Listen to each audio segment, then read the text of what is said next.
Welcome to the Hud Grad Club. I'm Chris Webb, and I'm the Alumni Engagement Career Consultant with the University of Huddersfield's Careers Employability Service. And, full disclosure, I'm also a University of Huddersfield graduate. So I've generally got pretty positive things to say about both the institution and any of our graduates. But don't take my word for it. In this podcast, we'll be meeting different members of the University of Huddersfield's global alumni community, finding out what makes them tick, about their experiences during their time at the university and their career journeys since completing their studies. Join us as we explore the inspiring, innovative and diverse range of individuals that make up the Hud Grad Club. Hello and welcome to another episode of the Hud Grad Club, our podcast celebrating the University of Huddersfield alumni community. And it's the first time we've ever had multiple guests on the podcast. So Matt and Helen, very warm welcome. Oh, Hi there. So we're going to get you to introduce yourselves in a second and just kind of preface this by saying this is what we're kind of entitling a Class of 96 special, which should give away a little bit of background about both of yourselves. So Helen, if we perhaps come to you first, can you tell us a little bit more about what you studied at the university and what you're doing now? Yeah, so I studied marketing and graduated in 96. And I've had a career where I've pretty much stayed in marketing. I did a placement year at ICL Fujitsu, went on to their graduate program, and I've spent the last 25 plus years in the IT space, working for BT, Intel, Fujitsu, and then I've run my own business for the last 10 plus years, focusing in partner marketing, which is where multiple companies come together to do marketing. Fantastic. Thank you very much. Excellent introduction. And Matt, how about yourself?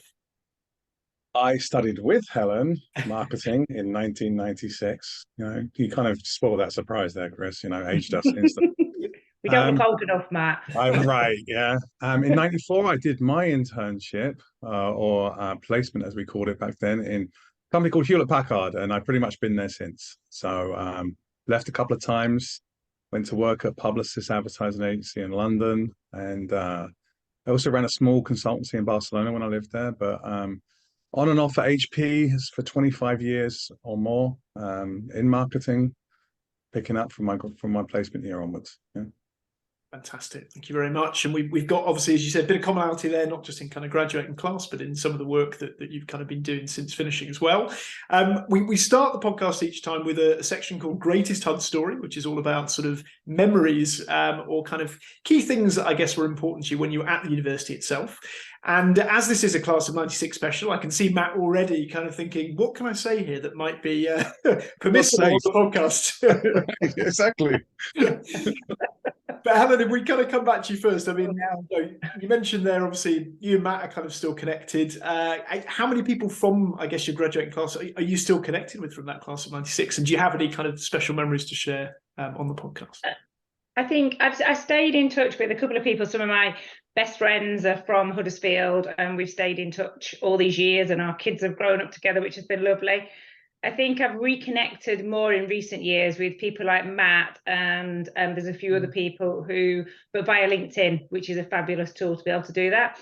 And honestly, it's amazing to see. I mean, Matt's had a fabulous career, got an amazing role now, and it's really great on LinkedIn to see all of our peers, just the roles that they've gone on to do, which is really great and makes you like extra proud to have been a Huddersfield or to be a Huddersfield alumni.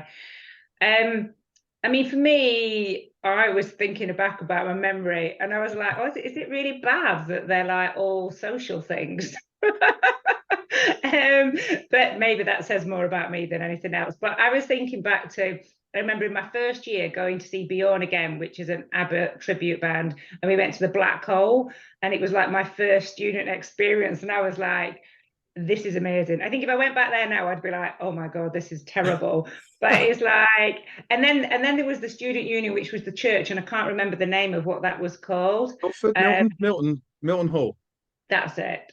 It was, and I remember Boy George playing there and going there. So like, I've got these memories of nights out. And then I just remember, I guess, the campus is very similar in some ways to how it used to be. That the coffee area, like the cafeteria, used to be next to the river, And I can remember spending a lot of time there as well. Oh, Let's fantastic. hope Matt's got some examples that are academic. It is interesting how many guests on the podcast have talked much more about the social memory, so I don't think it's unusual at all. And Matt, are you going to follow suit? And is this kind of pre-watershed and post-watershed? The Black Hole or St. Joe's, I think, got demolished when we were on placement year, right? It's this the faculty building went up there when we were out. We actually had a minute's silence for it when we got back, because it was such a place to go. I mean, bop to your cop on a Thursday night, right? I mean, all the spilt drink and everyone on the floor doing the rowboat and coming up with jeans filthy. And I remember one guy, I'm not going to mention his name because he might see this, but in midwinter there was a beach party in there, and he went with coconuts around here, and that was the night he discovered he was allergic to coconuts, and he had these big red rings. So, so some great memories from the Black Hole. But I think there was a lecturer in our first year, I think, called Frank Withy, and I remember just the very first lecture. He walked in, he was such a character. He walked in and started talking about targeting and segmentation.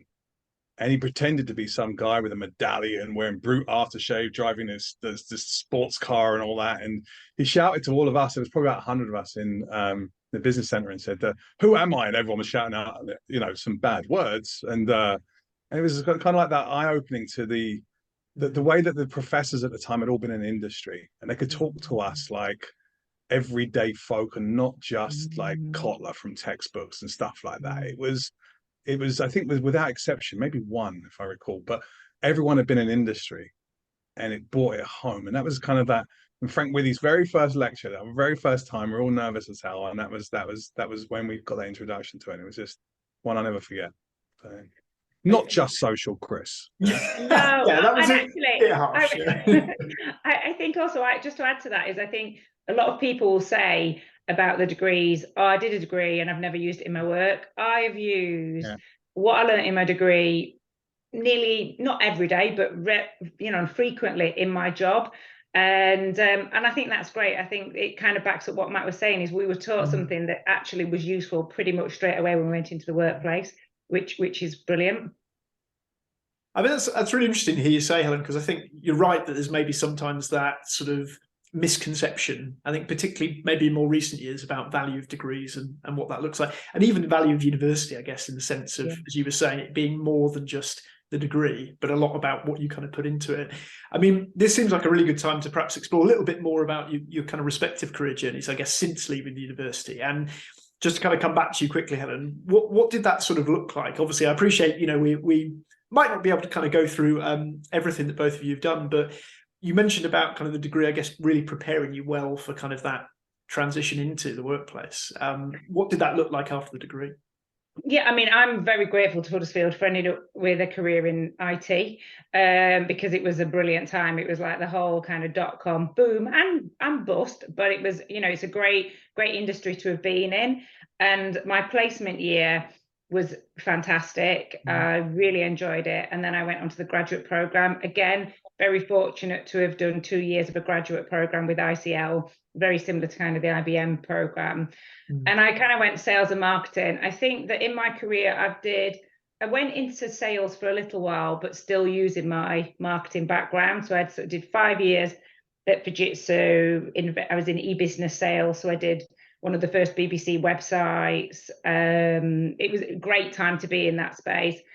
And then I thought, right, I need to have a change now. So then I went to Intel, one of their first data centers that they built in the UK. I went in as the salesperson there, which was really cool. Probably a bit out of my depth technically, but it was a great experience. And had a fantastic time there. I looked after some of the UK PC manufacturers, which was probably one of the key highlights of my career, because I was working with these really entrepreneurial people, including a meeting with Alan Sugar, which was, there was, like, if we'd heard the beep sound, there'd have been a lot of beeping going on in that meeting. But again, what a fantastic opportunity at a relatively young age to be having. And then I decided it was time to go back to marketing. So after about 5 years with Intel, I then went back to marketing. I worked for BT Global Services, doing global propositions marketing for data centers and a number of different areas. And all of that time, so it's probably about 15, 16 years, kind of really had a good grounding in marketing, but I'd always had this desire to have my own business. And so I left. I initially joined a small agency to learn how to run a business, and then set up the business that I've got now, which has done, it's done all right. And we get to work with like over 60 different global IT brands. So yeah, I'm really grateful to Huddersfield, because I think without that placement year, without my marketing grounding, I wouldn't have had the career that I've had and the opportunities that I've had to travel around the world, meet amazing people. The best people is the Chuckle Brothers that I've met on the train. That beats Alan Sugar and Richard Branson. But local to me. Well, there we go, Matt. Following on from the Chuckle Brothers is going to be a tough ask, but I guess some of Helen's comments there segue really nicely into someone else like yourself who had that placement experience and that, you know, kick on then to your career. So tell us a little bit more about that, and I guess the journey after sort of finishing the degree. Yeah, I mean, talk about setting it up on a plate for me. I mean, that placement year, I didn't realize it at the time, but I think what did we finish our placement year in the summer, right? Of 95, I guess it was. Right? yeah. And that February I had the job offer. So I didn't even need to do my final year.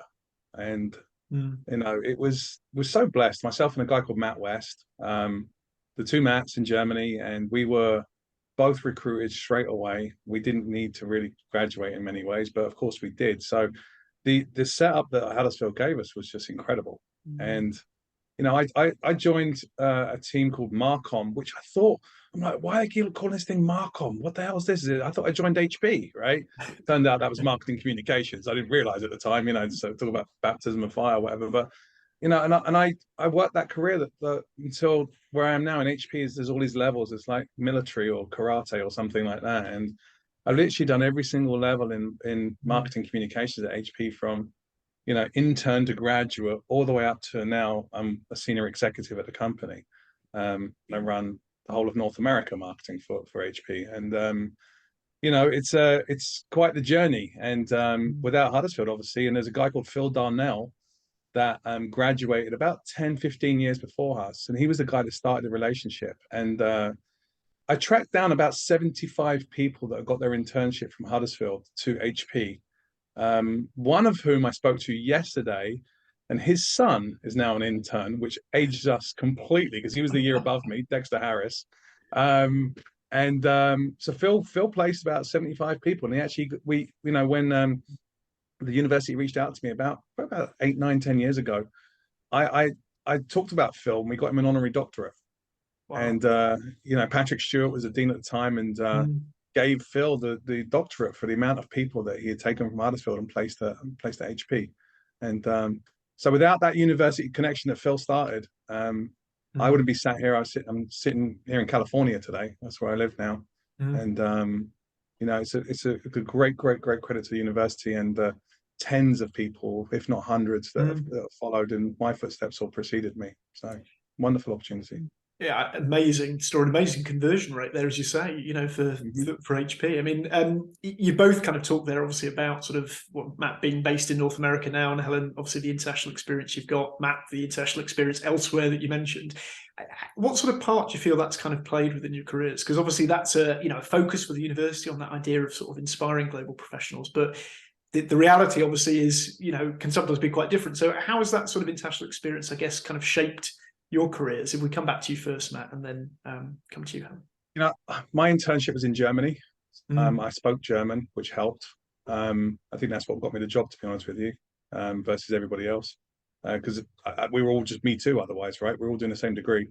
So I lived in Germany. I actually went back to Germany. I was there about 5 years in total. I lived in Spain for 8 years, in Barcelona, and that's where I met my wife, who's also English, who taught at an international school like yourself, Chris. I was back in the UK for 5 years, and I've been in the States now for 11 years. I think that, you know, you talk about international experience. I think that having an opportunity to work in an international environment and to work with cultures all over the world is eye-opening. The way that you know, culturally relevant marketing has to come from the locality, not from a center, is absolutely critical. If you ever get an opportunity to be immersed in those cultures too, I mean, just grab it. I mean, because you can't really embrace it or the language until you're actually there. Whether you're there for a short period of time, or in my case, like a long period of time, it's absolutely critical. I mean, if you ever want to work in a global environment, you have to go out there and see the world. You can't be truly global unless you've been truly global, is my honest opinion. In fact, when I'm recruiting now, even for jobs for North America, the first thing I look for is international experience. Have you lived in more than one country? It's really interesting. I mean, Helen, is that sort of reflective of some of your experience too, or has it any kind of additional points, I guess, to drop in there? I mean, my international experience has kind of been sort of twofold. One was going from working for a very English company. So I've worked for two multinationals that were, I think they were both at some point like public sector companies, and you can still feel a little bit of that in there. And then I went to Intel and I was like, whoa, this is totally different, like an American company. So I think, you know, being prepared for those cultural differences, and I know friends who've worked for Japanese companies, again, the culture is very different and you need to be aware of it and adapt. I think with Intel, it was great. They used to fly us out to the US once a quarter for training and meetings. So again, great experience from that point of view. And then I think on the flip side, to Matt's point, when I was at BT, I was in global marketing and I was trying to roll out campaigns and things across the world, and just being cognizant of those cultural differences and not trying to be too prescriptive and work with them was amazing. I think the face-to-face makes such a difference. At BT, we did like a kind of face-to-face speed dating of all the international marketing team, and it's still very memorable. We all met in Vienna. It was a great meeting. But I think in terms of the contacts that I made there, even just in that short amount of time. So obviously COVID put pay to that for a period of time. But I think there's so much you can do virtually, but then getting together face to face does make a difference. And I think, as you say, what you learn from that immersion is, I would totally echo that. And funny you mentioned about kind of Japanese companies. When I used to work at universities in Japan, I got pulled aside once by one of our program coordinators who said, some of the senior academics have been talking about you whistling around the campus. Why are you doing this? Stop doing this. So little, as you say, cultural things you don't necessarily pick up, or you could probably read on a website, but you wouldn't really appreciate until you've kind of been there.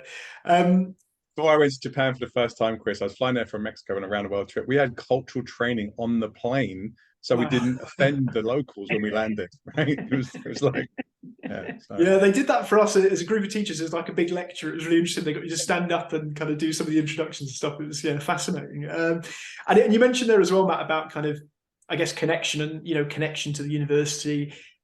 For both of you, I guess, is that still something that you're kind of holding, not just with maybe your kind of peer group from the graduating class, but are you still both connected to the university in some shape or form?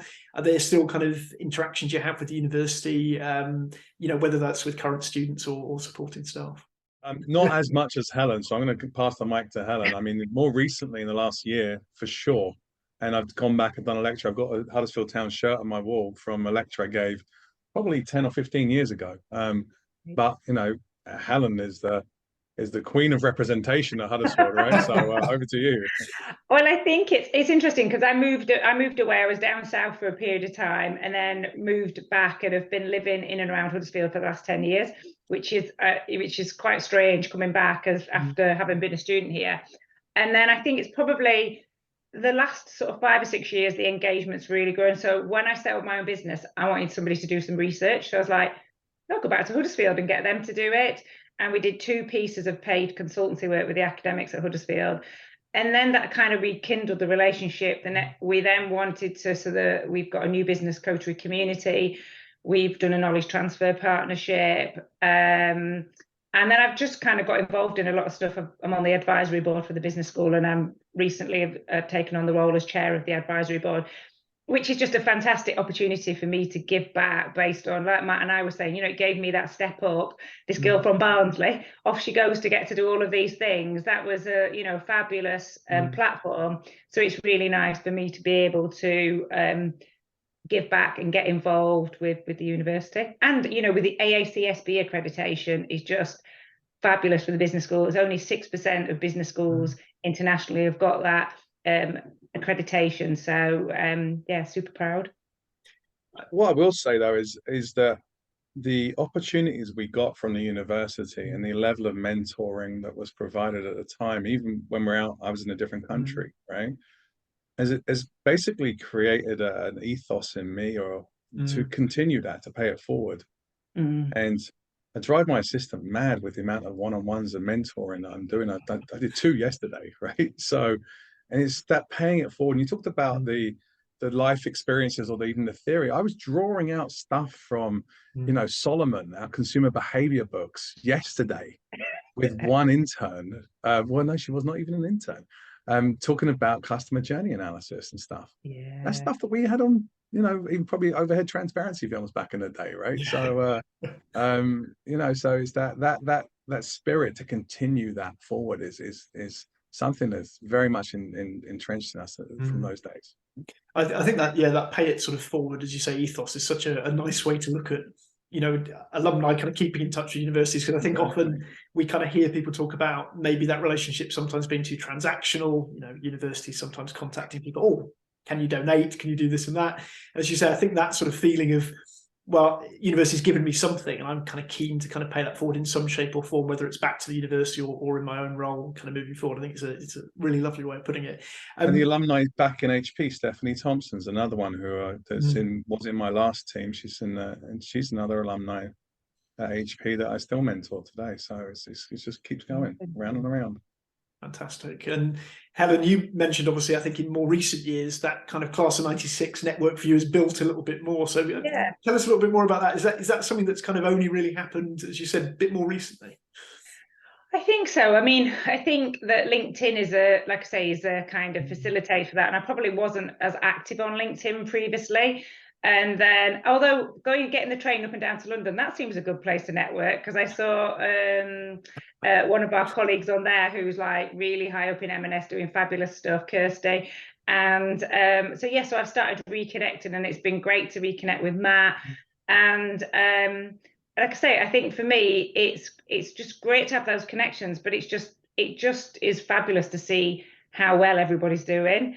And because like Matt says, you know, we all had those fabulous teachers. They set us up for this future, and just to see everybody and pretty much everybody stayed within marketing, Matt, haven't they? I think there's a few variations, but there is a lot of people.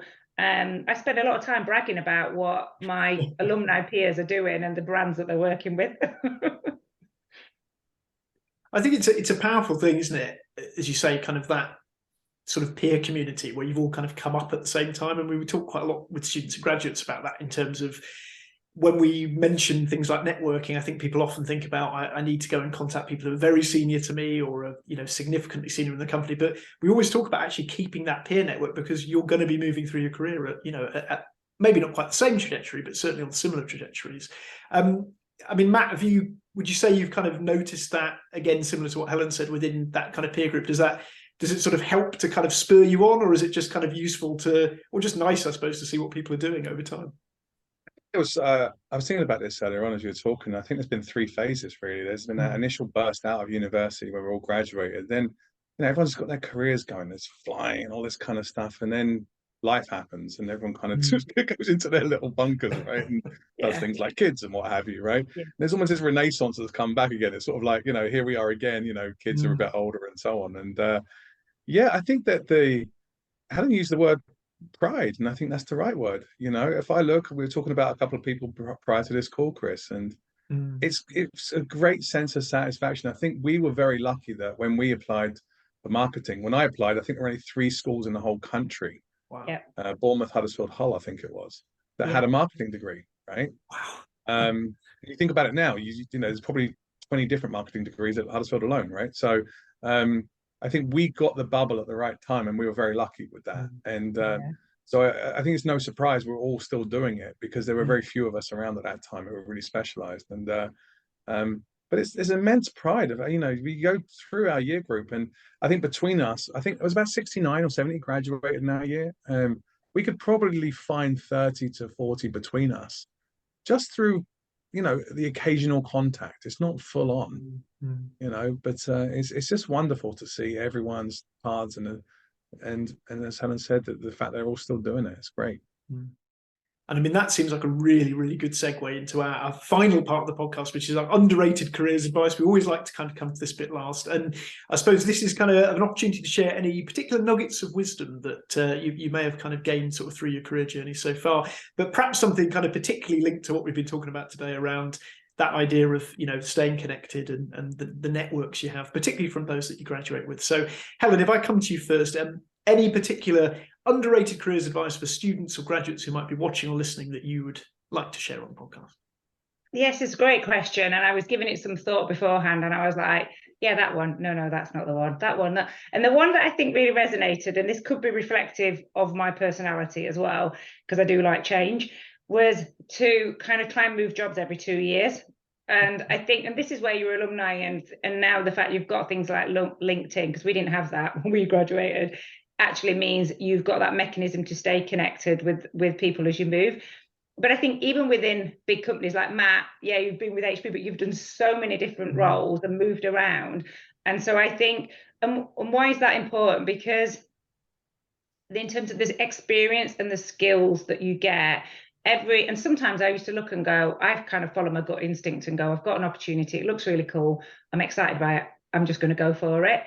But I always had this like 2 kind of years moving around, and I just think that it made me increase my value as a person, but it also was the richness of the experience that I had as well. So I can't remember who said it to me, but I obviously took it on face value and just kept moving.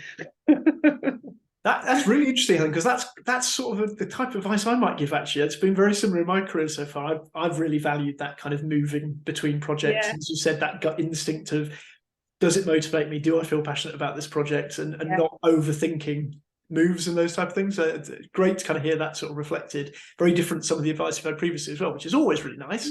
And Matt, over to you. Anything different you'd like to add to that, or any, I guess, additional underrated careers advice you'd like to share? I wrote down about 6, but I'm going to get 2 if that's okay. That's fine. Okay? So going back to a placement year, and one that I'd pass on is, I sat down with an intern 2 days ago, and they said to me, I'm an intern now. How do I get rehired? What did you do that got you rehired? And I said, honestly, there was a defining moment for me where I sat in a room and I disagreed with the boss, what he was saying. And I was the intern. And I debated in my head for like a minute, shall I, shan't I, shall I, shan't I? And I just went, oh, what the hell? And I asked him a question. It was the most dumb question ever. But he politely told me why it was dumb and why it was there. But I remember that was when the sparkle in his eye formed. And he then took me under his wing. Because I was engaged in what he was saying and engaged in him, and had a thought that might have been different to where he was going. It was the wrong thought, but that fear of failure has to be, removed. Fail, right? Because that's when you get noticed, and that's when the passion and the enthusiasm comes, and new ideas are formed, right? And so please go into any situation and fail like crazy. Is where I go. The second thing I'd say is that this was a bit of an awakening for me. Relatively early career, I was focused on the next level, the next job, the next promotion, the next this, the next that, and I got into a place of almost envy. Why do they have that? Why don't I have that? Why do they get a promotion? Why do they get that? And someone said to me at the time, Frank Riley was his name, turned around to me and said, do you know what? Prioritize life over career, and career takes care of itself. And I made that transition to say, okay, well then what makes me happy? You talked about this earlier, Chris, right? And all of a sudden, all the trappings of the job started to happen. I can tell you now, I've not had a single interview since about 1996, right? I'm not going to do the math on that, but it's a long time, right? So that embrace life, and to me, that meant traveling the world and living in different countries, and then taking whatever job got me to the next country. Not necessarily thinking about the career path that was on, right? And so those 2 things: fail and prioritize life over career, and career will take care of itself. Oh, excellent. I mean, it links a little bit to that. They attribute it to, I think, Dominic Cadbury, don't they? That idea of, your career being crazy paving you lay for yourself, rather than it being this kind of, set rigid pathway. So I think that's a good reflection to kind of link into that. Helen, anything you wanted to add into that? I could hear you coming. I was just going to add to that, just to kind of just agree with Matt, I think, is that, one of the things I'd written down that somebody said to me was that you spend a long time at work, make sure it's something you enjoy. And I think that goes to Matt's point of going, you can focus on the money and you can focus on promotion, which, that's fine. But ultimately, if you're doing that and you're not enjoying it, then something's not right. It's about turning up and being around people who make you feel energized, doing something that most of the time makes you feel energized as well. So, it's very simple, isn't it? But I think quite often can get forgotten amongst some of the drive to get promoted to earn more money as well. Yeah, and I guess particularly with what social media has done for, as you were saying, Matt, the envy culture potentially, there's maybe even more of that now, in the sense you can see how people are progressing, and people perhaps talk a lot more about how they're doing at work than, well, that's more accessible maybe than it was before, or perhaps not, maybe just a different medium.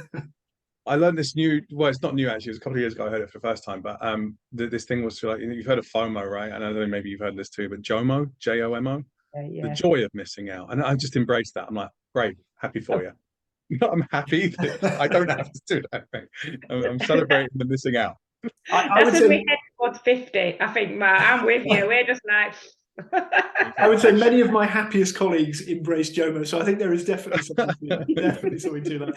It's a great point to end the podcast on. So once again, thank you, Matt and Helen. Thanks so much for giving up your time, for joining us on this Class of 96 special. If we've had any students, graduates, or anyone else watching or listening to the podcast who might want to find out a little bit more about your work or get in touch, what is the best place to find you? Helen, we'll come to you first. LinkedIn is the best place. So it's Helen Curtis, and just look for Coterie Marketing or Coterie and you'll find me. Fantastic. We will flash these up on the video version of the podcast, and we will put the links in the podcast notes if you're listening. And Matt, as for you, how do people kind of find out more about you? Yeah, it's the same. I'm pretty active on LinkedIn these days. So go find me there, and look forward to hearing from you. Fantastic. Well, thank you both so much for your time. Thank you for becoming our latest members of the Hud Grad Club, our first kind of multiple guest podcast, which has been great to record. And obviously, we wish you both the best with everything in the future. Thanks, Chris. Thanks, Chris. Take care. Bye-bye.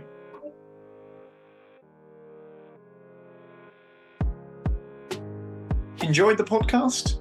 Then go to the University of Huddersfield YouTube channel for all of our future episodes. Subscribe, like, and don't forget to hit the bell button for notifications. If you'd like to be involved in the Hud Grad Club podcast moving forward, please get in touch with us on alumni@hud.ac.uk.